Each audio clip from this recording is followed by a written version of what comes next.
belajar, mau berkembang. Nah, misalnya, jadi untuk zona nyaman, ada yang bekerja konkretnya hari ini sudah dikerjakan, sudah selesai, tidak ada temuan, habis itu sudah ini sudah kita selesaikan kok. Hah? Tidak ada temuan, jadi semua ya terlaksana. Tetapi sekarang tuntutannya sudah tidak ketika kita pelajari, ya ini mungkin ketika zaman sebelum masih apa ya, masih zaman-zaman sebelumnya waktu dia masih muda, ini ya menjadi suatu prestasi yang baik. Tapi saat ini tuntutan banyak, cara bekerja sudah lebih cepat, yang cara bekerja lebih cepat banyak, gitu kan. Nah ini juga menjadi salah satu problem di kita. Nah teman-teman yang hari ini masuk eh, bisa nanti bisa juga akan itu menjadi zona nyaman.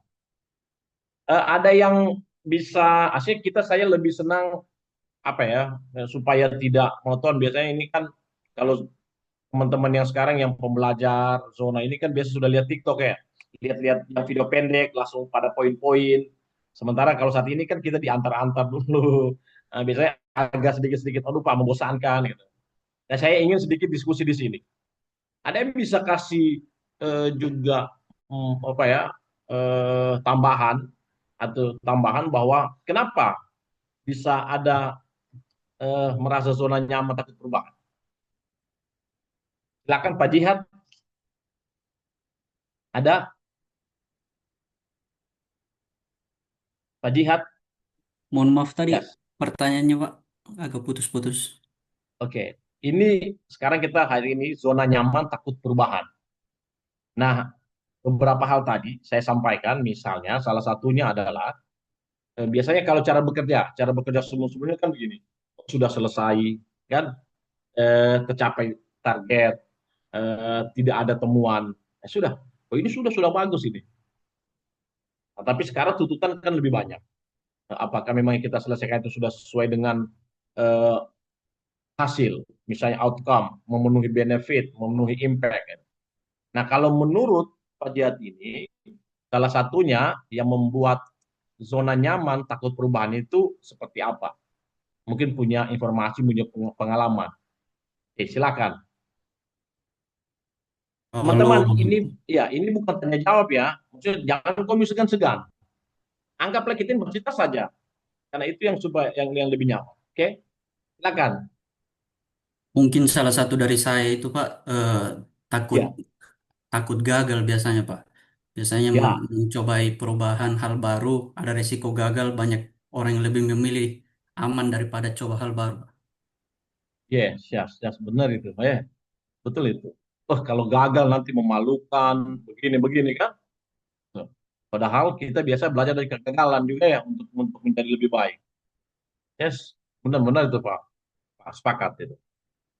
Nah, kalau ya mungkin yang lain, Ibu Komang, ya, Iya, saya lihat Bapak. Ibu Komang serius tadi. Anu apa? Serius dia melihat-lihat gini. Dia punya bayangan juga ini. Kalau saya, Bapak, Silakan. sebelumnya saya kan eh, belum pernah bekerja ya, Bapak. Saya fresh graduate. Hmm. Jadi saya kayak Iya. masih kalau ditanya perbandingannya, jadi saya kayak bingung, Bapak. Oh. Oh iya iya iya. Belum punya pengalaman. Saya Iya, belum punya belum ada pengalaman di sini. pengalaman kerja, Iya. Bapak. Iya, karena selama ini saya apa belajar-belajar saja gitu kan. Jadi Iya, saya merasa oh saya belum melihat. Yes. Oke. mode Oke, kita pandangnya. lanjut. Nggak apa-apa Bu Komang itu. Jadi saya sebenarnya lebih membangun hari ini kita membiasakan dia membangun kreatif. Saya tidak ingin mengunci apa ya mengekang kreativitas teman-teman, misalnya termasuk kreativitas berpikir. Nah, salah satu juga yang zona nyaman terhadap perubahan ini di era di area pendapatan. Ada seperti ini. Eh, karena kalau berubah biasanya ada sisi pendapatan-pendapatannya yang hilang. Oke, bisa ditangkap. Pak Joel Manase bisa ditangkap. Nah, ada yang hilang. Misal ya, misal. Nah, ketika dulu biasanya kan manual nih. kan manual-manual, ada sedikit dapat rezeki. Sekarang misalnya berubah, perubahan itu sudah pakai non tunai. Ya biasanya tadinya ada ucapan-ucapan terima kasih, sekarang sudah kadang sudah hilang, ya kan? Ya makanya orang ada juga di sisi itu. Saya tidak mau berubah karena di tempat yang sekarang ya bisa dapat ada sedikit-sedikit tendangan, ada sedikit-sedikit ini. Itu salah itu ada juga. Ya. Kalau didorong berubah. Sekarang ya seperti itu. Nah itu juga salah satu faktor jadi soal apa? Soal memang tidak ingin berkembang secara mindset, soal juga ada yang sisi ekonomis. Nah ini juga harus menjadi apa, eh, yang akan digerakkan. Oke, lalu ada kecurangan jual beli jabatan ini juga pernah, jadi tidak terlalu hal-hal ini. Ya kalau untuk bekal teman-teman tidak terlalu berbekal lah hanya informasi-informasi ya. Nanti karena kemarin kita lihat ketika Pak KPK pernah menangkap bupati dan kepala BKD-nya bahkan karena ini. Tapi dia menjadi penting itu menurut KPK karena ketika orang dengan duduk dapat jabatan yang tepat, ya, tentunya dia akan lebih profesional. Lalu ada politisasi ASN juga gitu. Ketika ada apa kontestasi politik, ada kontestasi pemilihan kepala daerah dan sebagainya, ya ini juga seru juga gitu. Pak ASN dianggap sebagai apa ya, sebagai suatu lumbung suara yang lumayan gitu. Kalau kita PNS saat ini ya, kalau dengan teman-teman sekarang sama P3K di provinsi aja 21.000. Kalau sekitar di negara ini 4,5 juta, namun mungkin 5 juta. Ini kan seru ini, tambah keluarga dan begitu. Lalu ada masalah non ASN juga ini teman-teman kemarin, teman-teman yang non ASN ketika sudah selesai, lalu ada persoalan yang lambat SK-nya keluar, ada yang teman-teman P3K yang akan segera dengan kebijakan untuk diangkat ya tenaga kontrak, tetapi juga masih itu. Jadi ini juga makin menambah apa ya kecemasan, ketidakpastian juga gelisah teman-teman yang sudah mengabdi. Lalu ada sistem anggaran juga yang dianggap masih lemah begitu. Kesejahteraan ASN menjadi tidak diperhatikan, misalnya bahwa kita bisa melihat ada beberapa daerah yang kemudian cukup baik ketika dia memberi tambahan penghasilan, sementara daerah lain juga kurang gitu kan. Nah, ini juga menjadi problem. Nah, yang akan kita kerja adalah birokrasi berkelas dunia ya, yaitu core value kita berakhlak. Tapi ini saya tidak ke arah profesionalisasi berakhlak ini karena nanti ini ada materi khusus. Dia sampai kepada penjelasan kode sikap perilaku yang akan berbeda-beda tiap perangkat daerah. Oke, turunan. Nah, selanjutnya teman-teman di sini ada menuju masa depan pemerintahan kita. Jadi orientasi pada data karena saat ini ketika mengambil keputusan atau menganalisis ya akhirnya selalu dengan data. Kalau teman-teman sih tidak masalah ini. Teman-teman S1 karena sudah melewati juga hal ini. Ada transformasi digital, teman-teman SPBE sejak 2018 terbit surat sistem pemerintahan berbasis elektronik menggunakan ke sana dan hari ini kita juga di hari ini eh, pelatihan kita menggunakan digital sebelum-sebelumnya sampai 1 bulan lebih teman-teman di kelas di asrama ketika lasa. Memang ya. Nah, sekarang ketika ditemukan sudah kita menggunakan blended learning, Zoom, bahkan kalau sebelumnya ya teman-teman ada masuk dulu sebelum seminar rancangan teman-teman masuk dulu. Nah, sekarang sudah tidak masuk lagi karena ya tadi kita juga ada efisiensi anggaran. Tetapi ya suka tidak suka kita hal-hal selama ini masih masuk akal dan kita harus mengikutinya. Begitu cara kerja pemerintah. Ya tidak bisa lagi kita misalnya ini kebijakan seperti ini kita tiba-tiba berkeras protes ya udah kita yang menyesuaikan diri. Lalu SDM berdaya saing. Nah kalau untuk teman-teman sendiri ya kita tidak akan bermasalah dengan teman-teman yang CAT ya karena kalian sudah mumpuni ya secara SDM. Nah, saatnya mengubah paradigma pembangunan, teman-teman. Ini soal desentralisasi, dulu sentralisasi, desentralisasi, kan, lalu otonomi daerah. Gitu. Tapi semua itu tidak lepas dari kesiapan sumber daya manusia. Sebenarnya juga sentralisasi sebelumnya, karena daerah-daerah itu belum siap secara administratif, belum siap secara kelembagaan, secara struktur, gitu. Setelah sudah siap ya sudah diberikan lah otonomi juga. Gitu.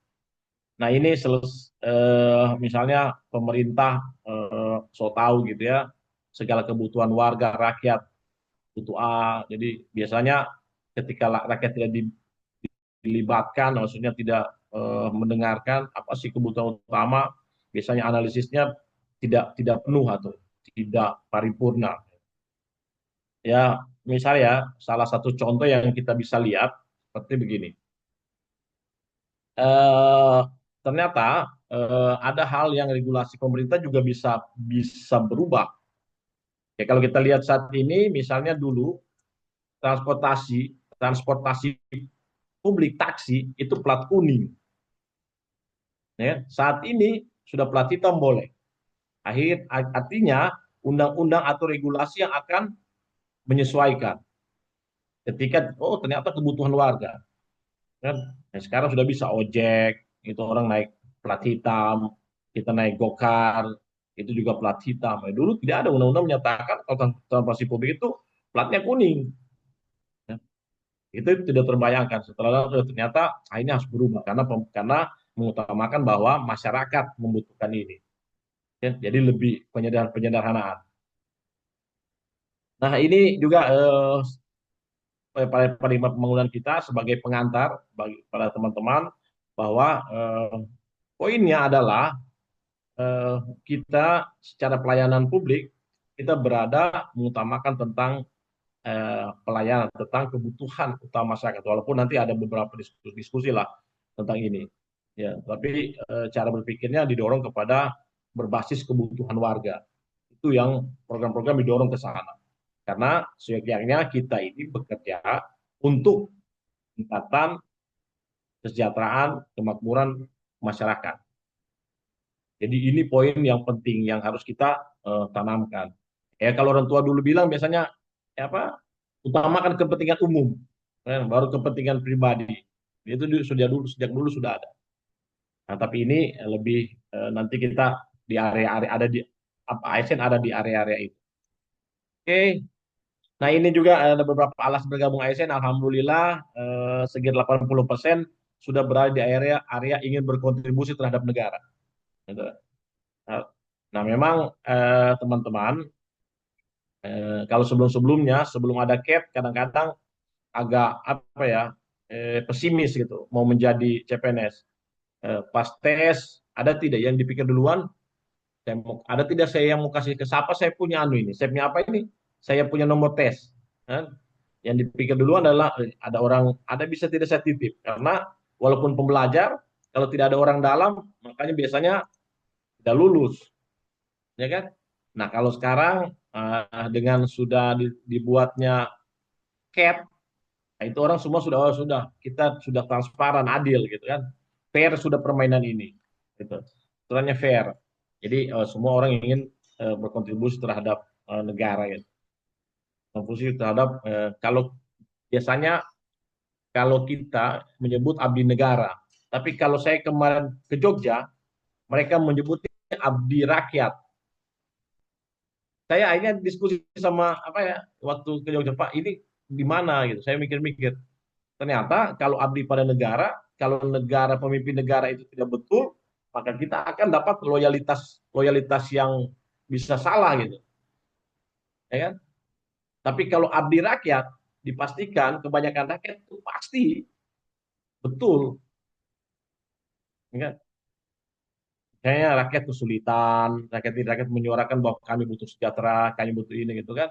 Nah itu bayangkan kalau banyak yang menyerukan itu tidak mungkin lah gitu. Kalau mereka dalam hari ini kita yang sudah dalam area, misalnya teman-teman yang sudah mapan tiba-tiba turun ke jalan juga teriak, saya mengajukan kritik gitu kan. Saya susah, saya butuh kan tidak mungkin. Nah jadi itu, saya bilang. Jadi mereka lebih kepada pemaknaan abdi rakyat dibanding abdi negara itu kemarin di Jogja.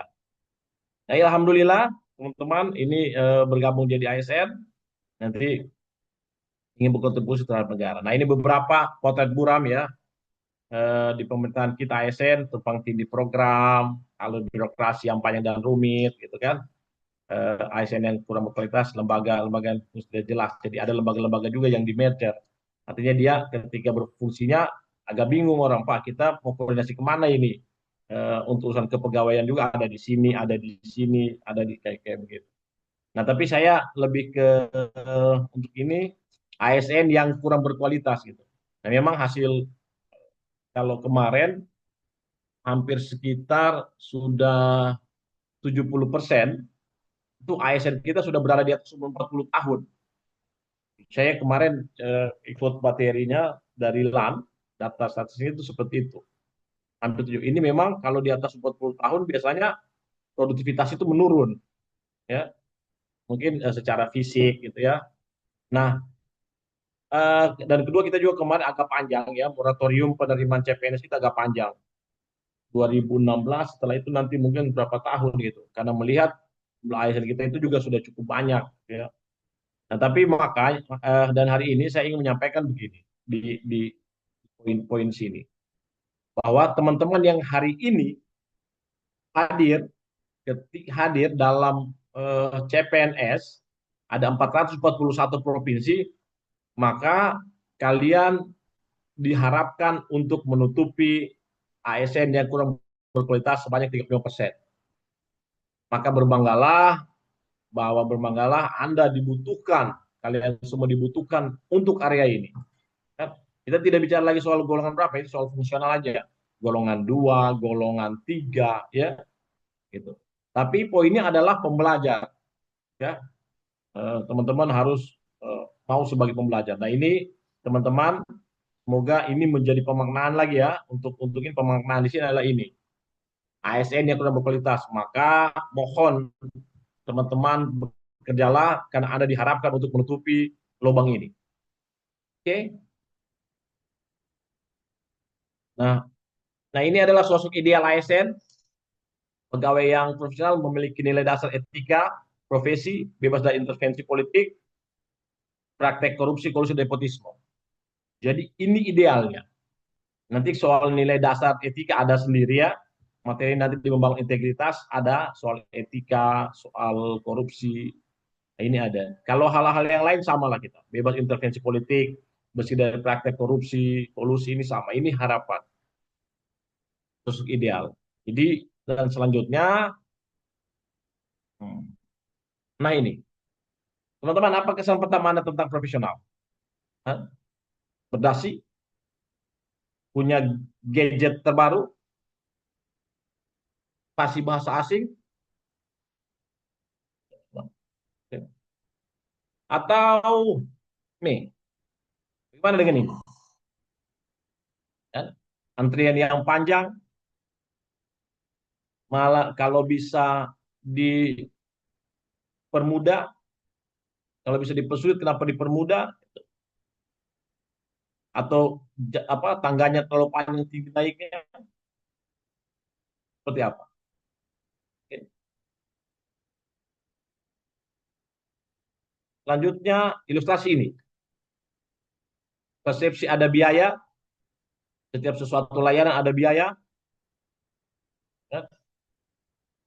Oke. Ini salah satunya kemarin yang membuat zona nyaman, tidak ingin bergerak dari zona nyaman. Apa? Zona nyaman, karena misalnya di situ sebelum-sebelumnya bisa dapat duit dari itu. Persepsi ada biaya sama dengan pungutan liar, atau mekanisme tidak tahu, masyarakat tidak tahu mekanisme dan prosedur yang akan harus dilakukan, masyarakat tidak tahu persyaratan yang diperlukan, masyarakat tidak tahu soal kepastian waktu. Dan teman-teman semua sepakat seluruh ilustrasi di atas adalah sikap tidak profesional. Oke, jadi sama ya, sama. Jadi akan sama kita dulu bahwa di area ini tidak profesional kita. Lalu nanti seperti apa ASN hadir, ya. Oke. Nah, ini undang-undang ASN kita visinya mewujudkan aparatur sipil negara yang memiliki integritas, profesional, melayani dan sejahtera. Lalu integritas ditaruh menjadi nomor satu. Nanti juga di bawah juga ada standar. Lalu profesional. Ya, jadi integritas yang berilmu, teman-teman mengetahui ilmunya integritas, dia akan menjadi profesional. Ketika dia profesional, dipastikan dia akan melayani dan sejahtera. Lalu misi undang-undang ASN kita adalah mendorong orang dari zona nyaman kepada zona kompetitif. Jadi zona kompetitif didorong ke sana kita, teman-teman semua. Jadi kita berkompetisi dengan secara pelayanan. Kalau daerah lain misalnya kita belajar em, daerah lain peningkatan pelayanan cepat, standar operasional prosedurnya, SP-nya standar pelayanannya ketika memberikan pelayanan tentang sebuah apa ya, misalnya SK sertifikat atau pelayanan yang butuh waktu 10-30 menit. Nah, kita kompetitif kan. Oh, kita bisa nih Pak, cuma 20 menit gitu. Tapi juga harus rasional gitu. Jangan lomba-lomba kompetitif tapi cuman hanya untuk terlihat bisa, padahal kita tahu ini agak sangat sulit gitu, sangat sulit bahkan sangat di luar apa di area-area sudah mengarah-mengarah tidak mungkin. Ya kompetitif itu harus rasional juga. Jangan misalnya, oh iya kita bisa nih 2 menit, padahal ditahu tidak bisa mau 5 menit ini karena tahapannya ada berapa dari sini hitung berapa. Ini juga harus kita smart untuk ini. Nah, ini ruang lingkup kita, teman-teman. Manajemen ASN, ada manajemen PNS, manajemen P3K, profesionalitas, memiliki nilai dasar. Jadi ini hal tadi juga sama hal kita persepsi tentang ini. Nah, teman-teman, 2019 Menpan merilis tentang profil smart ASN, yaitu nasionalisme, integritas, hospitality, berwawasan global, networking, teknologi informasi, bahasa asing, entrepreneurship. Jadi ini area yang dibentuk oleh LAN, dibentuk oleh Menpan. Kenapa? Karena secara tahapan reformasi birokrasi kita, kita di kita diarahkan 2025 ini, bahkan 2025 ini sudah menjadi birokrasi berkelas dunia. Oke? Nah ini, tidak perlu terlalu dihafalkan dulu. Nanti kalau di area ini saya lebih kepada teman-teman pemaknaan, ya. Hal yang paling penting adalah hakikatnya. Saya paham, saya akan ketemukan, oh begini makna, begini hakikat menjadi ASN. Ya, tadi di atas soal integritas, profesional melayani. Ini, oh saya harus berintegritas, harus berintegritas. Gitu. Nah, prinsip dasar undang-undang ASN kita, alhamdulillah seleksi dan promosi secara adil dan kompetitif. Nah, yang kita pakai adalah ini teman-teman, sistem merit. Adalah kebijakan dan manajemen yang berdasarkan pada kualifikasi, kompetensi, kinerja secara adil dan wajar, dengan tanpa membedakan latar belakang politik, ras, warna kulit, agama, asal-usul, jenis kelamin, status pernikahan, umur maupun kondisi kecatatan. Walaupun ada nanti urusan-urusan yang agak ya turunan-turunannya ya. Nah, kemarin juga ada penerimaan CPNS lewat apa difabel atau disabilitas. Nah, itu untuk menjawab ini, menjawab sistem merit kita. Nah, ini standar integritas juga sudah ada nanti manajemen SDM. Nah, ini prinsip-prinsip dasar kita, teman-teman. Nah, ini tidak terlalu rumit sebenarnya. Kalau kita memang memaknai tadi, integritas, profesional, melayani, dan sejahtera. Kita tahu urutannya. Oh, maknanya integritas, kenapa ditaruh di depan? Ya? Kenapa tidak profesional, melayani, sejahtera, dan integritas? Dia ditaruh di depan integritas. Ini sudah ditaruh memang di depan. Jadi dia membuat regulasi ini, dia sudah taruh memang pemaknaan teman-teman. Ini. Oke. Nah, selanjutnya, teman-teman, jadi ini sudah juga tadi, jabatan, kedudukan yang menunjukkan tugas tanggung jawab, wewenang dan hak seorang pegawai ASN dalam suatu organisasi. Nanti ada jabatan-jabatan, teman-teman sekarang jabatannya adalah pelaksana ya, teman-teman ya. Golongan 2, eh, inilah ada tugas dan fungsi sampai di mana kewenangan nanti kita lihat. Nah, ini adalah jenis jabatan, teman-teman. Ada jabatan manajerial, jabatan pimpinan tinggi utama, itu cuma ada di pusat. Ada di pemerintahan pusat, sekjen, ya, staf ahli, dirjen. Jadi ini jabatan pimpinan tinggi utama ini ada eselon 1A. Ya. Lalu ada jabatan pimpinan tinggi madya. Nah, pimpinan tinggi madya ini dia satu B. Nah, di provinsi cuma ada dua, teman-teman. Cuma ada sekda dan rektor. Cuma ada dua. Ya. Lalu ada yang ketiga jabatan pimpinan tinggi pratama. Ini seluruh eselon 2. Kadis, kaban, kepala biro, asisten, ya, yang termasuk di dinas kabupaten kota. Jadi cuma bedanya kalau di kabupaten kota itu disebut 2B, di provinsi itu disebut 2A. Tapi sama, mereka adalah jabatan pimpinan tinggi pratama. Lalu ada jabatan administrator untuk golongan untuk eselon 3, kabit, kabak, gitu kan, kepala UPT, lalu ada jabatan pengawas. Jabatan pengawas itu eselon 4. Kalau karena banyak setelah ada penyederhanaan, biasanya yang ada cuma kepala seksi kepegawaian umum, kepala seksi perencanaan dan keuangan, aset. Tapi ada beberapa, misalnya seperti di PU, kepala seksinya juga masih ada. Nah ini, jabatan non manajerial. Jadi jabatan manajerial adalah ada jabatan fungsional. Jadi dia lebih bekerja karena keahlian dan keterampilan tertentu. Kayak guru, nakes, tenaga kesehatan, dia lebih kepada hal tertentu. Nah, teman-teman berada di area ini, jabatan pelaksana, bertanggung jawab memberikan pelayanan dan melaksanakan pekerjaan bersifat rutin dan sederhana. Nah, nanti teman-teman apa saja nanti walaupun rutin dan sederhana, tetapi sebenarnya juga kerja-kerja ada menyiapkan data, kan, menyiapkan apa kebutuhan-kebutuhan yang dibutuhkan oleh atasannya. Nah, cuma sekarang jabatan pelaksana harus sedikit mumpuni, ya. Karena kalau di bidang setelah tidak ada kepala seksi, ada fungsional langsung kepada pelaksana. Ya, jadi teman-teman rutinnya bisa harus menganalisis, melihat data. Oh ini apa saja data, apa saja data kebutuhan, apa saja tuh. Jadi dia untuk mensupport, oke, hanya melakukan kalau konkret ya membuat surat. Dan sekarang juga pengetahuan sudah maju gitu kan. Kalau dulu biasanya teman-teman pelaksana ini dilihat cuman ayo tolong print, tolong ini gitu. Tapi sekarang secara jabatan teman-teman sebenarnya sudah bisa juga masuk dalam dan harus upayakan masuk dalam area analisis gitu.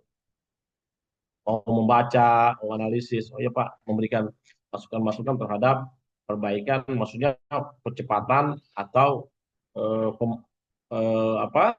pelaksanaan di setiap tempat kerjanya bidangnya. Ada yang sudah diberikan tugas-tugas dari kantor di sini?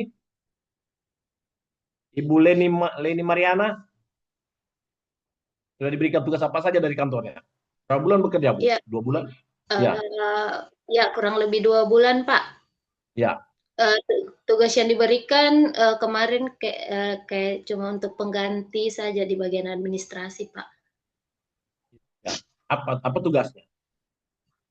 Penginputan data resep, Pak, karena saya asisten apoteker harusnya di pelayanan, kebetulan kemarin di perbantuan untuk bagian administrasi penginputan resep, Pak. Oh, di mana? Di Undata? Ya, di Undata, Pak. Di Undata, ya. Seperti ini. Tapi ketika penginputan resep, datanya yang dikasih, atau kita tinggal tahu input saja, atau juga coba lihat data-data, supaya maksudnya coba analis juga. Iya, Ya. pakai analisa juga, Pak. Karena kan biasanya iya, jelas pakai analisa, Pak. Karena sesuaikan dengan, biasa kan kalau dari dokter sendiri ada yang peresepan sebulan, tapi pada aturan BPJS tidak seperti itu. Jadi harus kita analisa. Di bagian pelayanan itu kan sudah tahu. Jadi untuk saya bagian input, saya harus tahu dengan aturan yang ada. Jadi saya ubah sesuai aturan, seperti itu, Pak. Ya, Jadi kalau kita lihat di sini, pekerjaan yang bersifat sulit dan sederhana sebenarnya lewat supaya sama ya, sama persepsi kita walaupun teman-teman golongan dua tapi sama persepsi kita.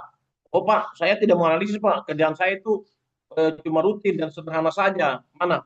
Ini buat saya tidak gitu. Tapi ternyata harus kita rubah ya. Kata sederhana di sini berarti bukan menganalisis ya, bukan misalnya membaca kembali, bukan misalnya bawa kesesuaian. Nah, Ibu Leni karena memang sudah terbiasa bahwa terbiasa bekerja teliti, fokus bertanggung jawab, maka dia melihat kembali. Oh iya, ini menyesuaikan dengan itu. Oke, nah, ini salah satu poinnya untuk teman-teman di area pelaksana. Nah, ini jabatan fungsional, teman-teman ada di bagian fungsional ada fungsional ahli utama, madya, muda, dan di sini keahlian dan ada keterampilan. Yang untuk golongan dua, penyelia, mahir, terampil, dan pemula saat ini biasanya di ini kalau di nakes ini juga ya, yang D3 itu dia ada di terampil, lalu ada di Pol PP yang golongan dua. Tapi kalau ini untuk golongan tiga ke atas, dia ada di area ini, fungsi ahli utama, madi ahli muda. Nah, siapa tahu nanti ada yang ingin berpindah, boleh juga silakan misalnya diskusi-diskusi dengan kasubag kepegawaiannya ya. Kan orang didorong-dorong juga untuk menjadi fungsional. Kayak Ibu Leni tadi keahliannya apa? Di apoteker ya. Asisten apoteker, Pak, Pasien di apoteker. rumah sakit Nanti kalau Apoteker. Ya, sekolah nanti bisa kalau lanjut nanti mungkin bisa nanti kesesuaian iya. di fungsional. Nah, jabatan ASN ini dua sama ya teman-teman tadi. Kalau yang jabatan teman-teman manajerial ada di area memiliki fungsi memimpin unit organisasi, memiliki pegawai yang berkedudukan langsung di bawahnya untuk mencapai tujuan organisasi. Jadi dia melakukan perencanaan bersifat manajerial, perencanaan, pelaksanaan, tahapan-tahapan pelaksanaan seperti apa gitu kan. Nah, itu yang dia buat. Dia melakukan analisis dengan target-target capaian. Nah, sementara teman-teman yang non manajerial, kalau jabatan yang mengutamakan kompetensi yang bersifat teknis atau sesuai bidangnya dan tidak memiliki tanggung jawab langsung dan mengelola dan mengawasi kinerja. Jadi ini yang teman-teman yang fungsional. Tapi ini fungsional ya, bukan pelaksana.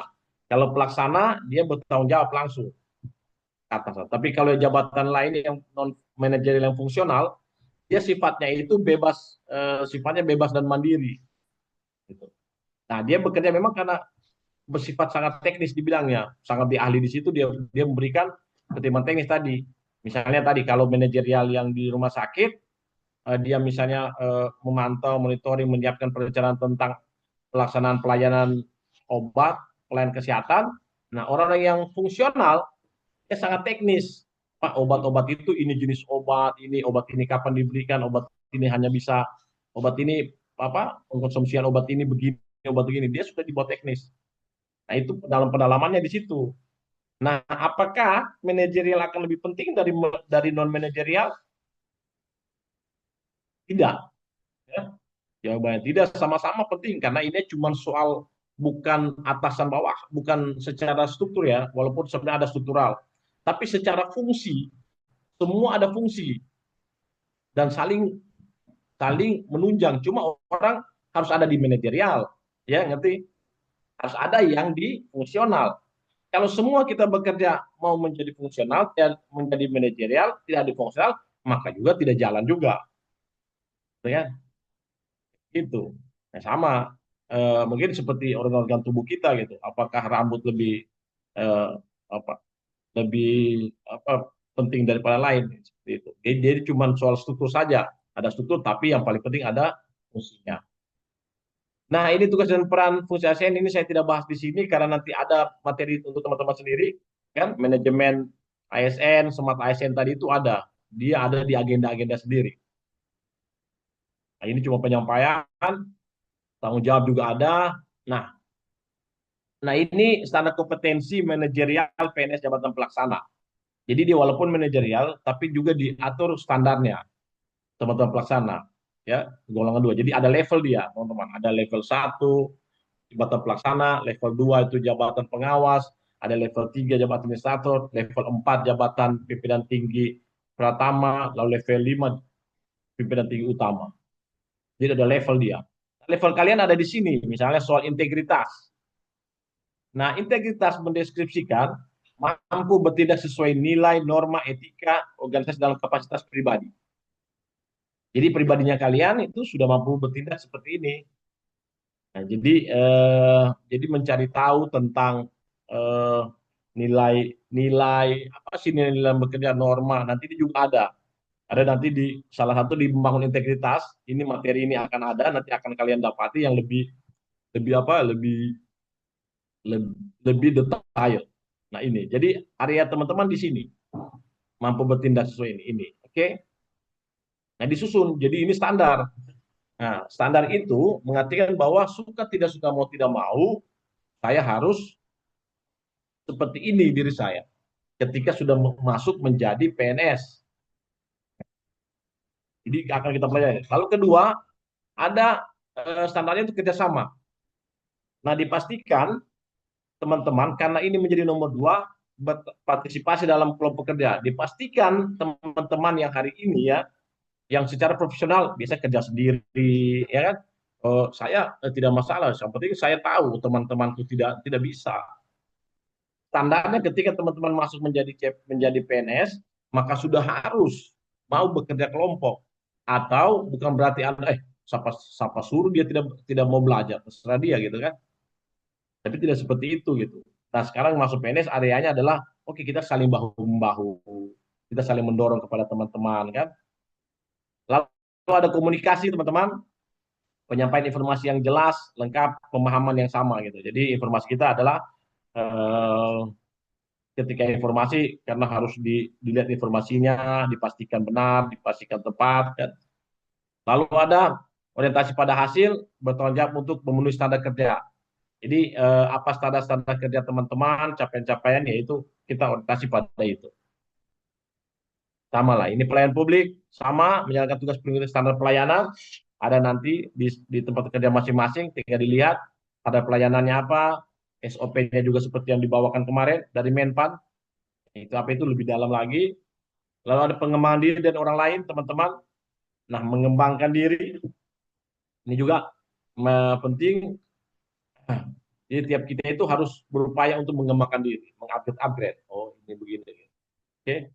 Baik secara komunikasi dengan teman, mencari tahu, baik juga dengan sendiri, belajar-belajar, ya. Lalu ada mengikuti perubahan dengan arahan, pengembangan diri. Jadi di sini pengembangan diri dan orang lain, teman-teman. Jadi selain Anda mengembangkan diri, Anda juga mendorong teman-teman, artinya ini bisa disartikan sebagai sharing knowledge. Misalnya Anda tahu begini, teman-teman bisa aja, ini begini. Apa yang benar itu begini, saya baca aturannya begini, ini begini cara kerjanya. Oh iya begitu. Jadi saling mengembangkan diri. Jadi dalam tim itu bukan cuma diharapkan, bukan cuma kita saja yang tahu, tapi ada teman-teman yang lain yang mau kita ajarkan juga tahu. Kita tidak tahu hidup. Kalau cuma Anda sendirian tahu, tiba-tiba Anda sakit, kan lumpuh organisasi. Ada teman saya kemarin pengalaman. Teman saya itu eh, dia pegang salah satu sistem ini, cuma dia yang tahu. Dia tidak mau kasih tahu sama orang. Artinya dia ingin, jadi mindsetnya itu ketergantungan. Jadi dia ingin organisasi itu bergantung sama dia. Sehingga dibutuhkan, kalau dia dibutuhkan tentunya dia akan mendapatkan salary yang lebih ya. Itu kan itu sebenarnya saya juga tidak terlalu menyalahkan misalnya orang yang berpikir saya ingin mencari pendapatan gitu lebih. Tapi tolong dilihat di area-area ini karena memang sudah dikelola orang lain. Bayangkan ketika dia lupa bahwa dia ini terbatas, kita ini ada hal-hal lain yang akan mempengaruhi kita, misalnya soal sakit, soal ini, kita tidak bisa menentukan diri kita sendiri. Masuk rumah sakit dia, Anda bayangkan dibawa di rumah sakit laptop itu, lagi sakit begini dia, lagi sakit dia, Mbak Anu begini, Mbak input, dipaksa. Apa disampaikan? Kalau community tidak kena ini, tidak input-input mana semua ini, tidak Anu begini, tidak orang tidak terima gaji, orang tidak ini, orang tidak ini. Anda bayangkan ditunggu dia fresh sedikit. Pas kena sakit, masuk rumah sakit dia fresh, cuma ditunggu fresh sedikit, ambil lagi laptop. Ini ya, ini begini. Bayangkan itu. Lagi sakit, dibawakan laptop. Orang sakit dibawakan apa jeruk, dibawakan ini, dia dibawakan laptop. Anu lagi sedikit, istirahat sedikit lagi, jadi istirahat sedikit lagi dia. Pasti lama sudah agak enak, isi lagi. Bayangkan ini di rumah sakit. Nah itu teman-teman, ini menjadi pengalaman karena memang standar kita itu adalah mengembangkan diri kita sendiri dan orang lain. Lalu ada pengelola perubahan samalah ini area kita, lalu ada mengambil keputusan ini sama, karena tadi informasi untuk ketidaksesuaian kewenangan jadi sesuai kewenangan. Tadi yang seperti disebutkan Ibu Leni, kan itu pengambilan keputusan yang baik, Bu Leni. Ya. Oh yang dari dokter begini, walaupun saya cuma staf, ada kan staf mindset, terserah, saya ini kan orang tanggung jawab, dia peduli saya, kerjaan saya rutin dan sederhana, nah gitu kan, padahal salah, ditahu salah. Tapi Bu Leni mau mengambil keputusan, itu karena dia punya insting tanggung jawab. Jadi saya yakin latar belakang pekerjaan Ibu Leni ini memang sejak sekolah bekerja paham dengan oh saya ini bekerja untuk bermanfaat. Oh ya ada yang saya perbaiki, ada yang lihat data ini kayak tidak betul, perbaiki. Nah itu, oke. Jadi tidak selalu bahwa saya ini cuma staff, urusan keputusan di atas, saya tahu cuma input. Padahal kita punya insting, kurang benar ini, Pak, ini kayak kurang tepat. Oh ya rubah saja, sesuai mana tepatnya begini Pak, gitu. Jadi ingat kerja itu bukan soal struktur, tapi soal kemanfaatan. Bisa jadi strukturnya di atas, tapi orang yang lebih tahu di bawah, golongan 2, dan dia lebih bermanfaat. Oke? Ya, selanjutnya HKSN, teman-teman, ini adalah penghasilan, ada penghasilan gaji, udah ya. Ada penghargaan bersifat motivasi, ada biasanya kalau kita PNS itu yang setelah rencana, ada 10 tahun bekerja, 20 tahun, lalu ada tunjangan dan fasilitas ya, ada tunjangan-tunjangan, ada fasilitas bekerja, diberikan komputer, ruangan ber-AC, lalu diberikan hal-hal lain itu yang sesuai dengan pekerjaannya. Lalu ada jaminan sosial, ada diberikan BPJS, ya BPJS kesehatan, sebetulnya jadi menjadi hak kita. Lalu ada lingkungan kerja yang nyaman, diberikan juga. Lalu ada pengembangan diri, ini adalah untuk pengembangan diri mengikuti pelatihan, mengikuti apa saja workshop yang bersifat pengembangan diri. Ada juga yang mengikuti tentang selain pengembangan diri itu ada non klasikal ya teman-teman. Nah, ada juga bantuan hukum. Bantuan hukum ada teman-teman yang bermasalah hukum di biro hukum sudah disiapkan. Itu bantuan hukum bagi teman-teman ASN yang di backup ketika ada melakukan permasalahan hukum. Nah ini kewajiban kita nanti ini nilai dasar sudah menjaga netralitas. Nah, ini samalah ketika kemarin juga jadi CPNS, kalian juga sudah disampaikan ini. Siap ditempatkan di mana saja, gitu kan? Iya siap. Tapi lalu ada yang mundur. Ada CPNS kemarin hari ini, angkatan 1, golongan 3. Dia cuma ikut pertama tidak lanjut. Karena CPNS ini cuma sekali laksar ini, tidak 2 kali. Kalau kesalahan di teman-teman, maka dinyatakan teman-teman itu tidak ingin lanjut menjadi PNS. Oke?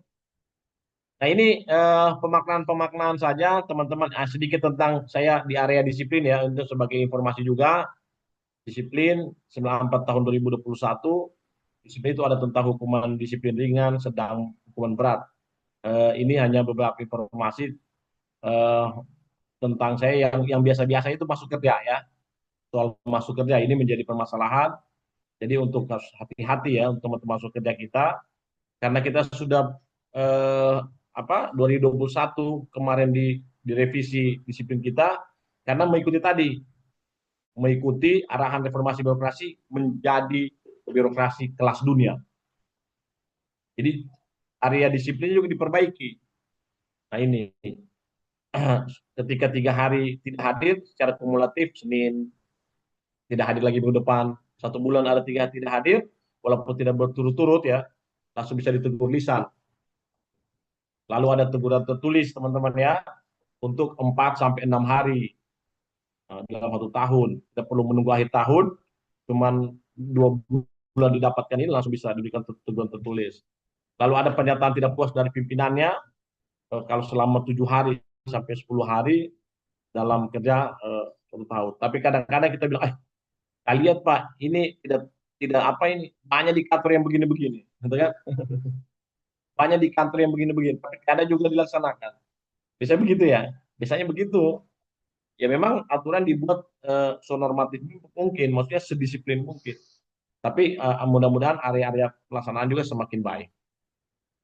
Lalu jenis hukuman disiplin sedang, teman-teman, melakukan pungutan di luar ketentuan berlaku, ini misalnya pungutan liar. Ya. Ini sesuai dengan nanti tergantung besaran dampak. Kalau memiliki, menjual, menggadaikan aset-aset kantor, ya, dokumen, bertindak sewenang-wenang terhadap bawahan, ini masuk ya. Bahwa kita harus betul-betul dengan bawahan sangat harus apa ya, wajar, yang masih hal wajar ketika menegur, menyampaikan. Nah ini tergantung pemeriksaannya, dampaknya dia bisa apakah nanti bisa diberikan hukuman sidang 25% pemotongan atau 25% 9 bulan sampai kepada 12 bulan. Ini tergantung. Ya, definisinya ini tergantung. Misalnya pungutan liar, ternyata dia sudah terlalu berdampak pada organisasi. Pak, muncul karena pungutan liar ini organisasi ini menjadi, ini organisasi ini betul-betul jelek gitu kan, betul-betul ini. Dan misalnya banyak orang yang ternyata sudah banyak yang dia ambil. Itu bisa sampai langsung kepada yang tadi pemotongan tunjangan. Jadi tergantung. Tapi ini menjadi saja informasi bahwa ada hal tentang hukuman-hukuman bagi kita. Nah, hukuman disiplin berat, teman-teman. Nah, ini untuk apa ya? Untuk masuk kerja yang di area itu, jadi dia bisa diturunkan jabatan setingkat lebih rendah 12 bulan gitu. Jabatannya kalau dalam 1 tahun itu ada 21 sampai 24 hari dia tidak masuk kerja secara kumulatif dihitung-hitung Januari, Februari, Maret. Lalu ada pembiasaan dari jabatan menjadi jabatan pelaksana, turun ya, turun jabatan. Kalau yang tadi setingkat lebih rendah, kalau misalnya eselon 4 jadi staf. Nah, kami jadi ini. Staf bertanya, kalau kami Pak jadi apa gitu kan. Nah, jadi kalau yang teman-teman staf biasanya dia turun golongan. Biasanya 3B turun ke 3A atau 3B-nya ditunda kenaikannya. Nah, lalu ada pemberhentian dengan hormat. Jadi kalau selama 28 hari ya, 28 hari kerja, tidak 28 hari itu bisa diberhentikan. Lalu ada yang kalau 10 hari berturut-turut, Senin, Selasa, Rabu, Kamis, Jumat. Senin, Selasa, Rabu, Kamis, Jumat tidak masuk berturut-turut, bisa diberhentikan. Jadi serius kalau kita lihat ini aturan ini, serius ini mereka ini, gitu kan? Bahwa tadi serius bacanya begini. Serius ingin menjadi birokrasi kelas dunia. Oke? Pemberhentian ini adalah pemberhentian teman-teman atas permintaan, ada 2 itu, atas permintaan sendiri. Saya mau mundur Pak. Kenapa mundur? Mungkin dia mundur jadi PNS, dia mungkin ingin mencari kerjaan lain, kan? Atau ada hal lain dan itu silakan. Nah ada yang tidak atas permintaan sendiri atau diberhentikan. Salah satunya melakukan penyelewengan terhadap undang-undang. Nah ini biasanya di area kalau saat-saat ini dia masuk dalam radikalisme, masuk dalam apa namanya itu apa ya, yang tersesat masuk dalam apa, mengikuti ritual-ritual sesat yang ternyata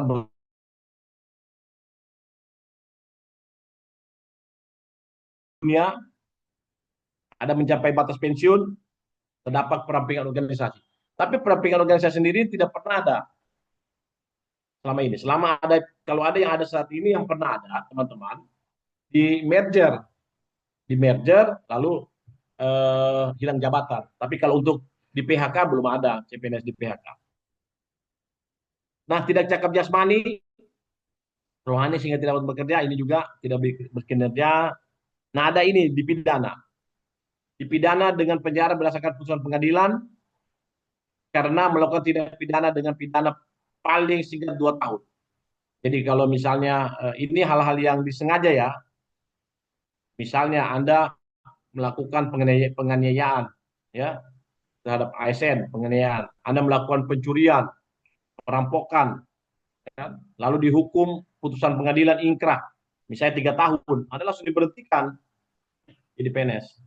Karena ini hal yang menghilangkan wibawa, martabat aparatur sipil negara. Nah, untuk area korupsi, ini yang kedua, yang I. Nah, kalau untuk korupsi extraordinary, tidak ada cerita. Misalnya mau diputuskan 6 bulan, ingkrah, melakukan tindak korupsi dengan putusan 6 bulan, langsung diberhentikan.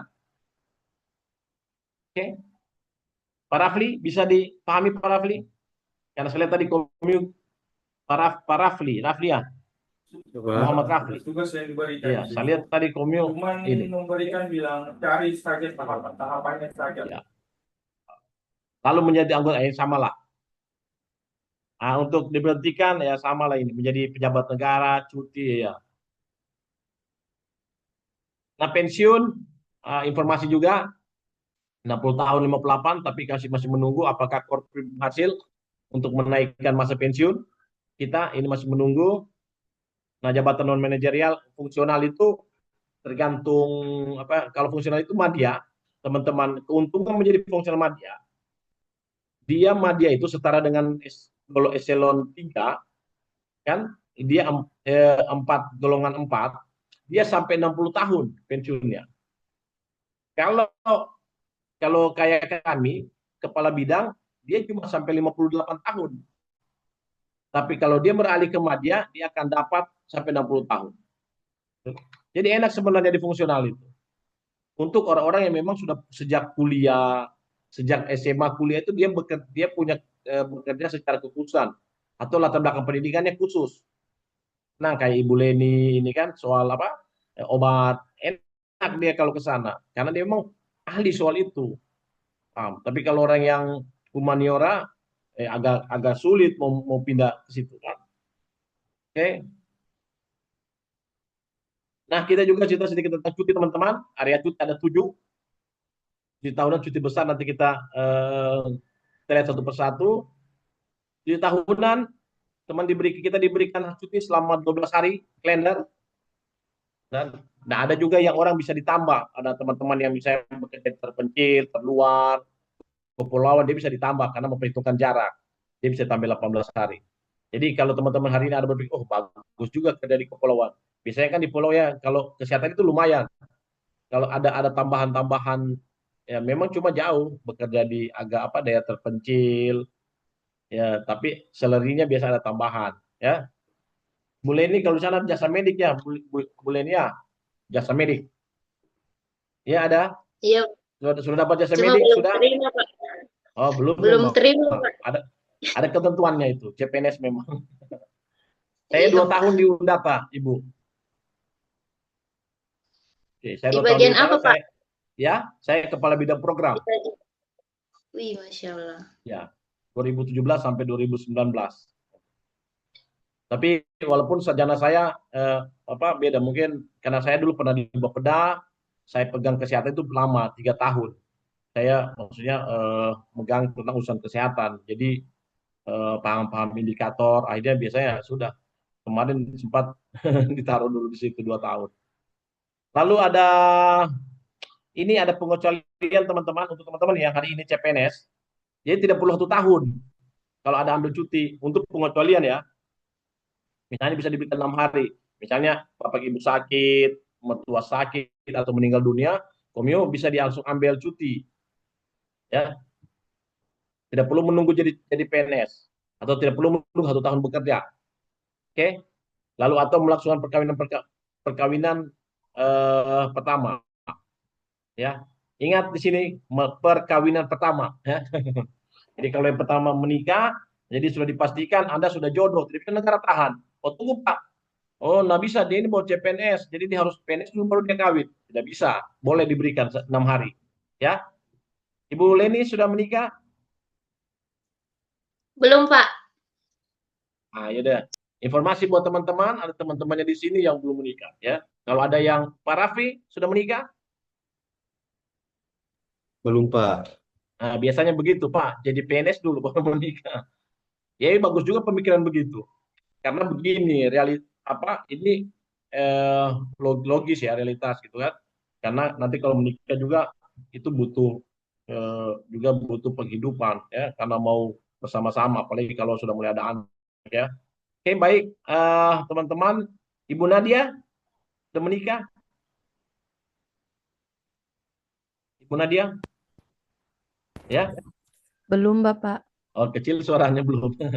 Kasih dengar aja, tidak apa-apa dengan teman-teman lain.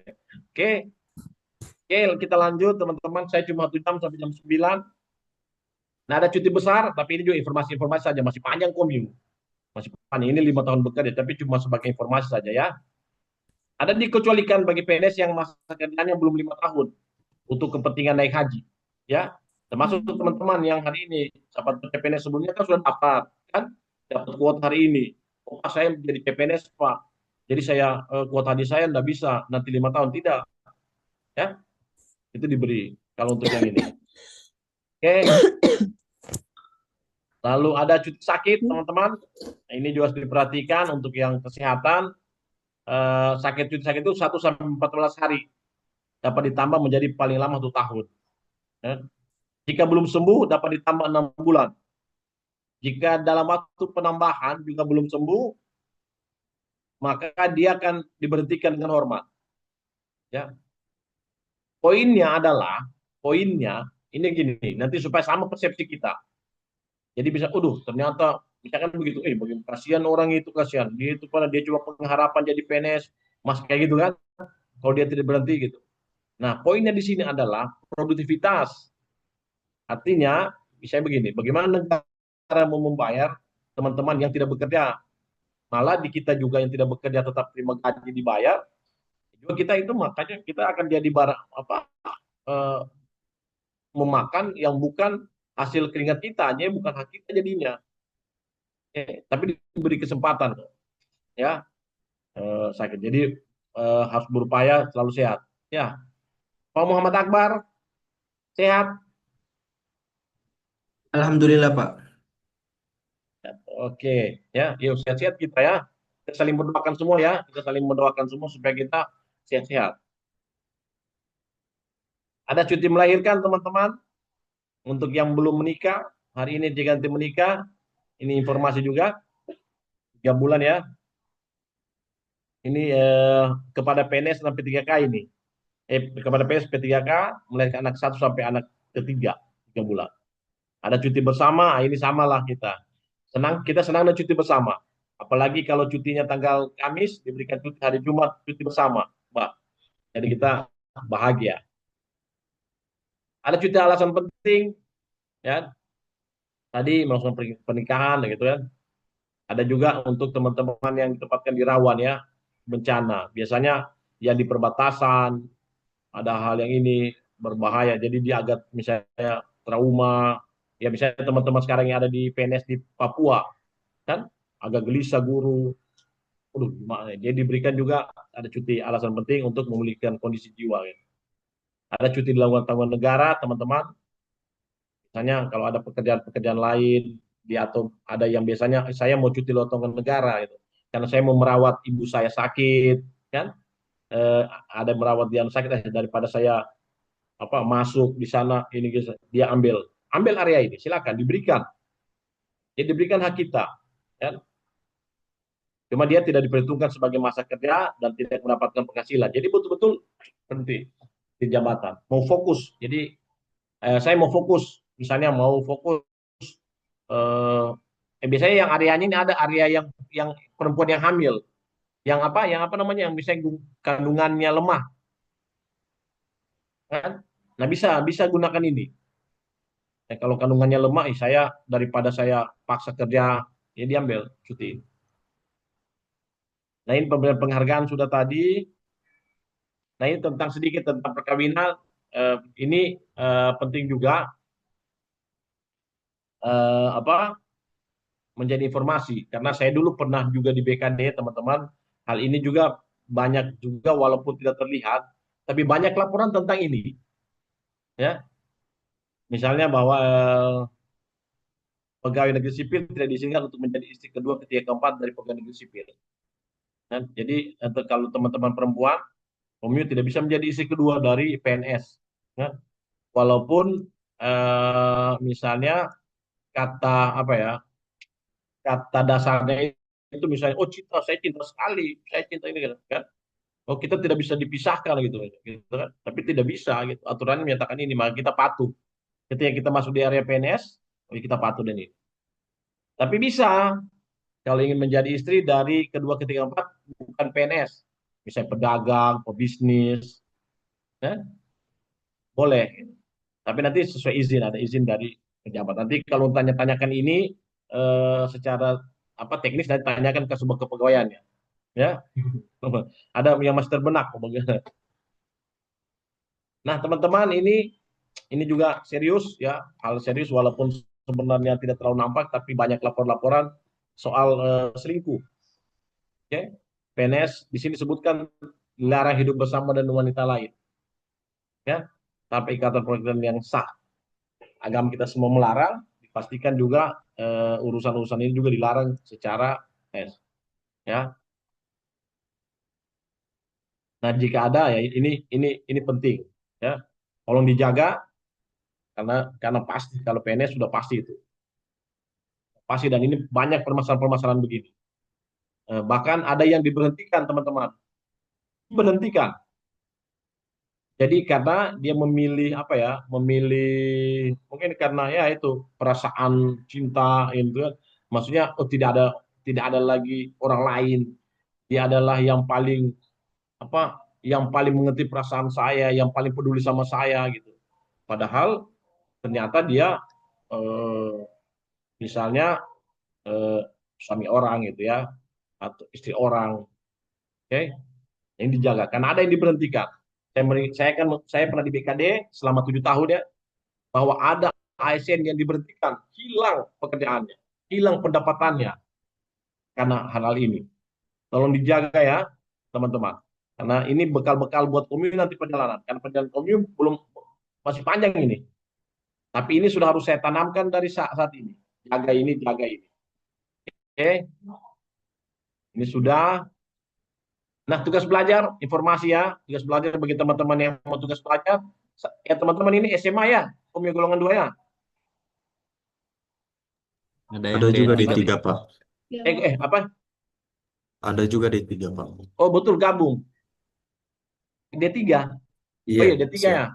Tapi golongan 2 tetap, kan? Tetap golongan 2, 2C ya. Kalau golongan yang D3. Oke. Nah, ini informasi tugas belajar, siapa tahu yang mau lanjut S1 ya, silakan. Tapi nanti setelah Komyu jadi PNS. Jadi di sini sebutkan minimal masa kerja 1 tahun sejak diangkat. Berarti sejak CPNS 2 tahun berarti ya, Pak Muhammad Faisal. Ya, oke, benar ya? Iya, Pak. Jadi setelah diangkat dulu PNS, 1 tahun PNS. Ini kan masih percobaan 1 tahun. Tetapi ini jika ada kebijakan dari PPK, Pejabat Pembina Kepegawaian, biasanya dibuat kebijakan dia dimungkinkan. Untuk area-area biasanya kemarin juga ada yang dibutuhkan. Pak, dia dibutuhkan sekali ini. Kasih dia sekolah. Walaupun belum 2 tahun, pergi sekolah, pergi sekolah. Nah, ini hal-hal lain sama lah ini. Tidak dalam pelanggaran, soal pemilihan dalam negeri, ada yang di dalam daerah bisa, ya. Jadi akreditasi itu paling kurang B. Kenapa? Diberi standar supaya kualifikasi bahwa betul-betul perguruan tinggi itu sangat kebutuhan tinggi memang yang kualitas. Nah, ada juga yang B, di sini disebutkan persetujuan menteri, bisa diartikan persetujuan kepala daerah juga. Maksudnya dia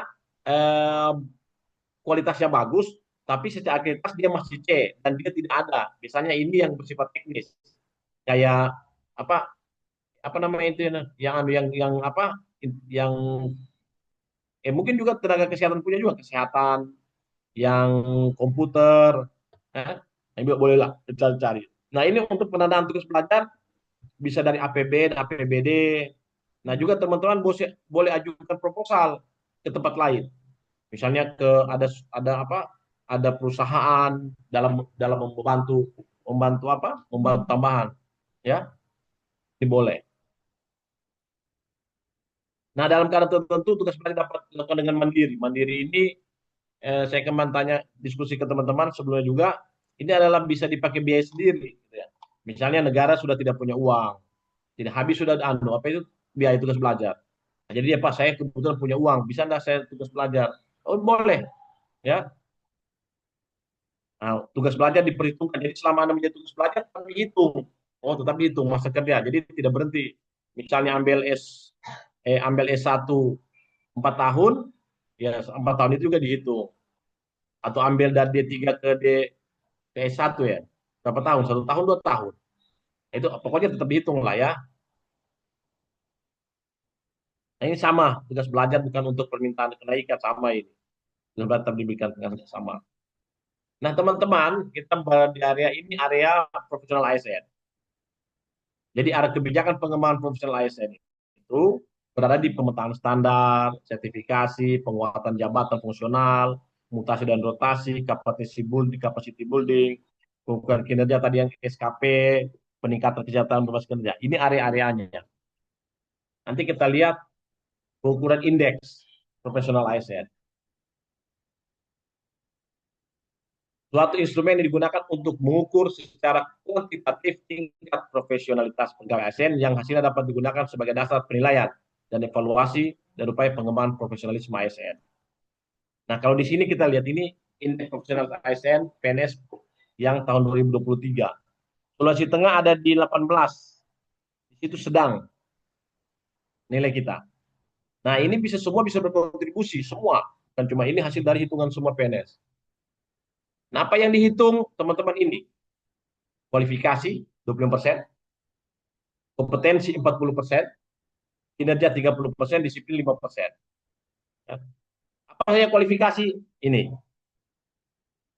S1, S3, S2, D3, D4, sampai dengan S1, D3, SLTA. Jadi, nanti kalau teman-teman yang hari ini, yang D3 ya, D3 ingin menjadi S1, maka dia akan naik skornya.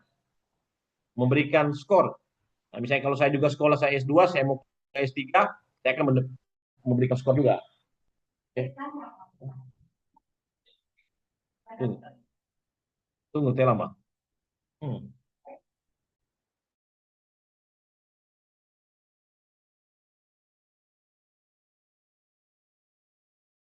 Oke. Nah, lanjut. Teman-teman, saya mohon maaf agak buru-buru sedikit supaya sampai informasinya semua ya, karena sisa sedikit lagi waktu kita. Nah, ini ikut pelatihan 40%. Jadi teman-teman silakan ikut pelatihan. Nah, untuk pelatihan ini tidak selalu ada pembiayaan dari, misalkan begini. Aduh, Pak, tidak ada biaya kita Pak ikut pelatihan. Tidak ada anggarannya, tidak dikirim. Ada pelatihan-pelatihan sendiri. Kebutuhan klasikal. Nah, ini seminar, workshop, ya. Nah, ini kinerja, ya. Kinerja yang tadi SKP teman-teman semua. Kalau ini juga baik-baik semua. Ini areanya ada disiplin. Kita pernah jatuh disiplin, ya. Nah, ini menjadi informasi. Nah, kami juga area tadi profesional. Nah, ini tentang sistem kerja. Ini juga pengenalan saja. Nah, Permenpan 7 tentang sistem kerja adalah rangkaian prosedur dan tata kerja yang membentuk proses aktivitas ya, pelaksanaan tugas dan fungsi. Nah, di sini teman-teman, yang kemarin kan sudah dapat ya soal proses bisnis, ya waktu kemarin materi ya dari Menpan. Nah, ini begini sedikit. Jadi ada area di sini, ini nih, pejabat fungsional dan pelaksana dapat bekerja secara individu dan tim dengan mengedepankan profesionalisme, kompetensi dan keterampilan. Nah, jadi bisa mengajukan, poinnya adalah bisa mengajukan secara sukarela penugasan terhadap pelaksana dan fungsional. Jadi teman-teman yang hari ini komio yang pelaksana bukan hanya terikat pada pekerjaan yang ada di tempatnya, walaupun memang kondisi seperti itu. Maksud saya, kalian bisa juga sukarela, misalnya karena mempunyai pengetahuan, bisa mengajukan diri untuk meminta mendapatkan dilibatkan di tim suatu kerja yang kalian sangat tahu tentang pekerjaan itu. Oke, seperti itu. Jadi ini penyederhanaan birokrasinya, dia fleksibilitas. Nah, teman-teman silakan, siapa tahu ada yang punya kemampuan teknis, ya, dimanapun, misalnya ada tempat lain, dia mengetahui itu dan dia terlibat di situ, silakan.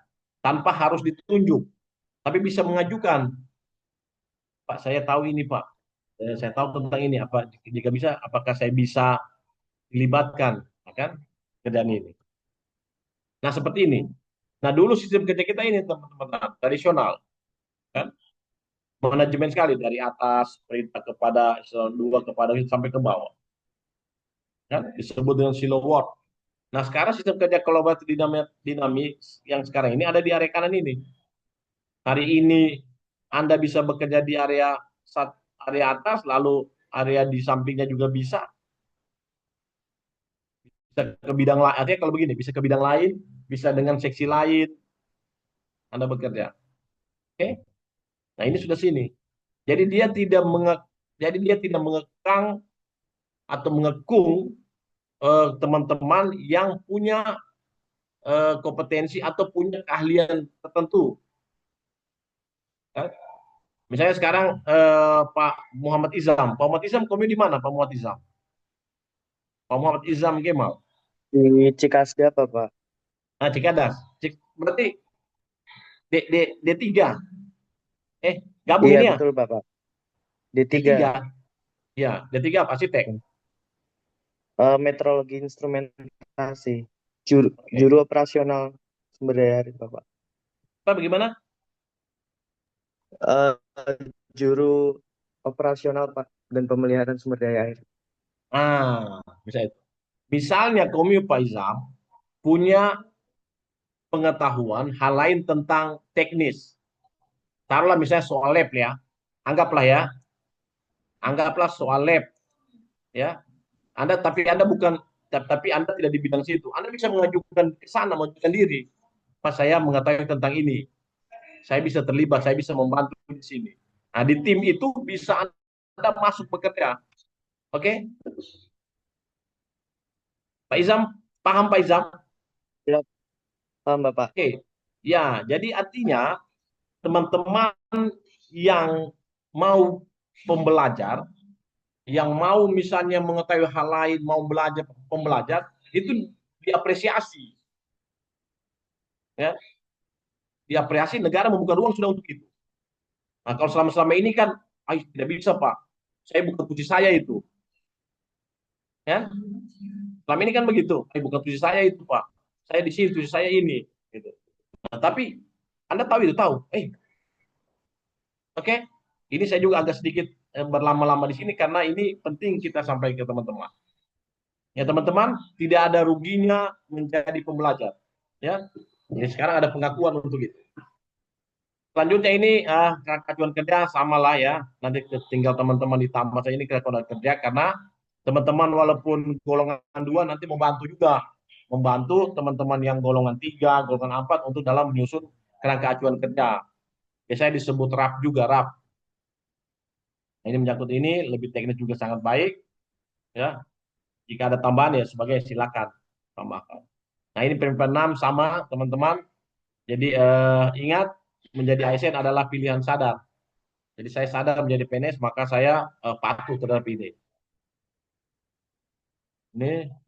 Nah, ini adalah hal konkret yang wajib dilakukan oleh PNS saat pertama kali bekerja adalah pertama membaca Renstra daerahnya, lalu membaca segala regulasi terkait TUSI. Sudah ada yang membaca Renstranya di sini?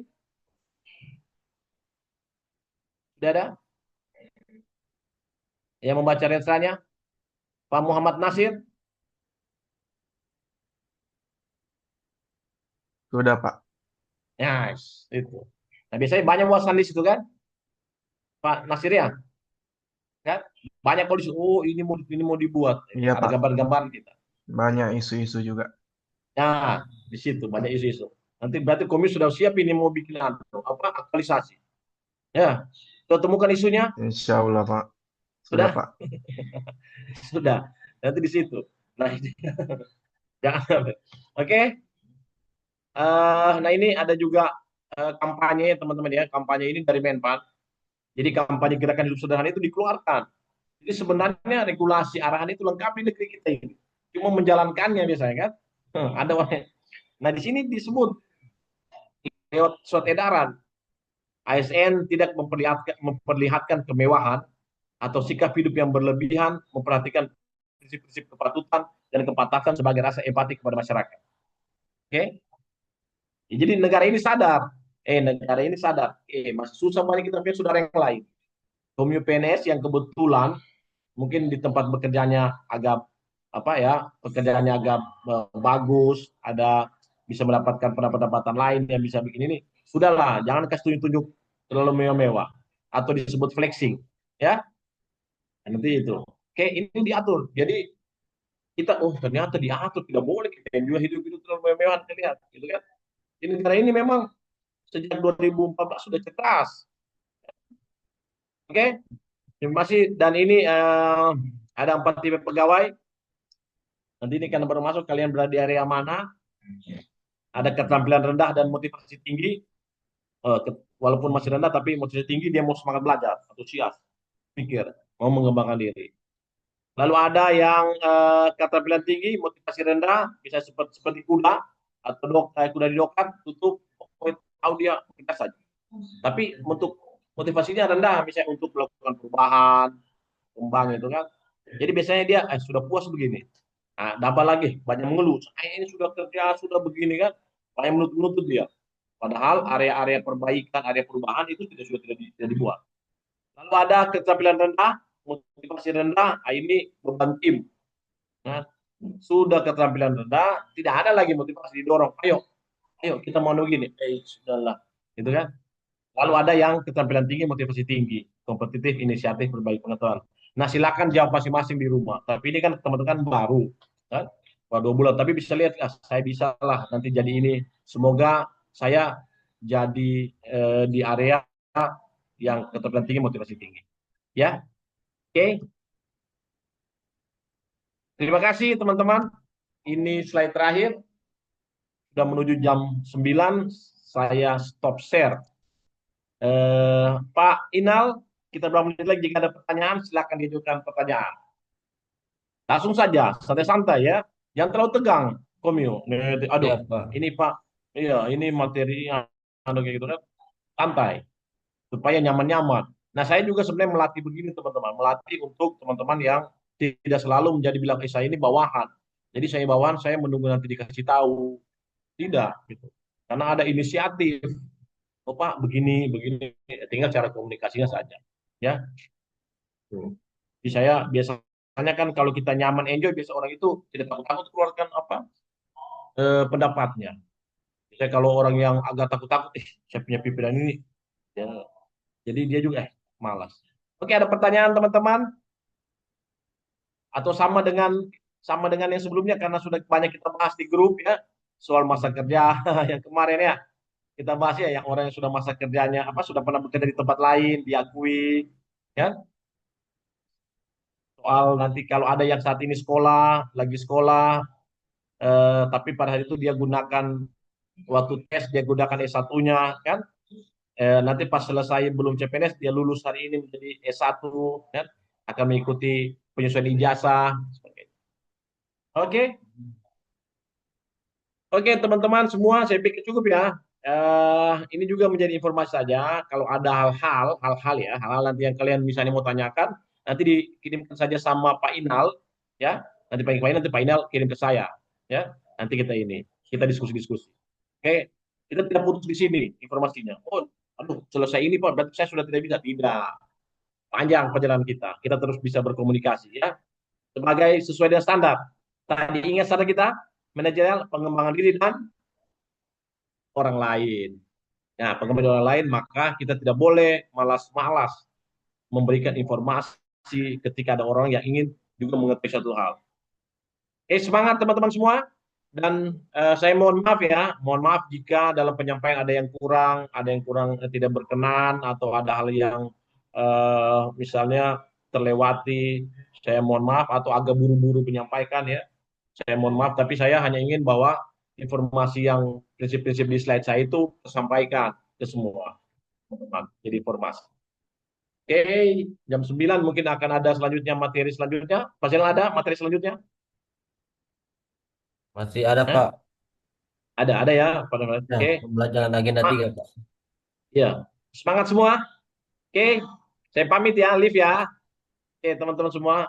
Assalamualaikum Terima kasih, warahmatullahi Pak. wabarakatuh dan selamat pagi. Atur nuhun, Pak. warahmatullahi wabarakatuh. Waalaikumsalam warahmatullahi wabarakatuh. Baik, terima kasih banyak kepada Bapak Kepala Bidang Pengembangan Kompetensi Manajerial dan Fungsional, Bapak Muhammad Fadli SH MSI, yang sangat luar biasa, dan kami berharap semoga semua peserta yang hadir hari ini mendapatkan manfaat dari ilmu yang sudah diajarkan. Amin. Jadi, mengakhiri pembelajaran hari ini, marilah kita berdoa menurut agama dan kepercayaan kita masing-masing. Doa dimulai.